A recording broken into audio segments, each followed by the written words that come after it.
Alice Springs we had ABC. We had no commercial television. It was just only ABC TV. We had one cinema, which was a drive-in cinema, and pretty well, being Alice Springs and being 10 years slightly too late, we VHS rocked up and we got our first video store. Mm-hmm. And the drive-in cinema had you would pretty well have Star Wars or, just classic blockbuster films about 3 years later than the rest of the world. Mm-hmm. And then the video shop came and completely killed the drive-in theatre. Closed down, mm-hmm. And it was a tragedy.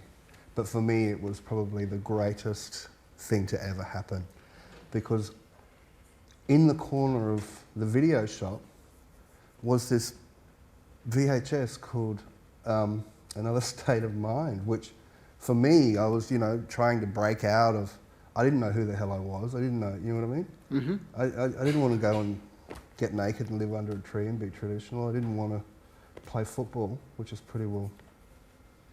And then I seen that, and I knew nothing about punk, and I knew nothing about mm-hmm. much, and it completely changed my mind. I just went, wow, that's me. That's me. And not only is that me, but there's a film about a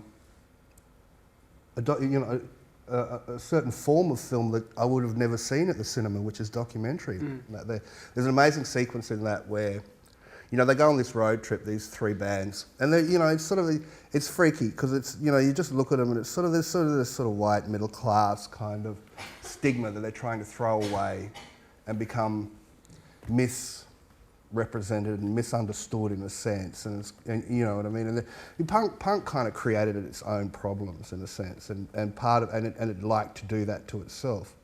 And they go on this trip across sort of Middle America, and then they go into Canada, and they go into Canada and they go to Quebec where everybody's speaking French, and they've got their mohawks and all that kind of stuff, and they won't get served.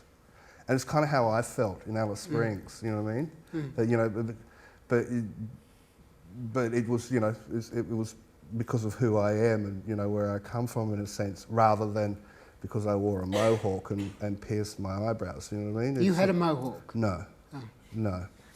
And it taught me about documentary. It was one of the first documentaries I ever seen, so I got really excited about social storytelling, the truth.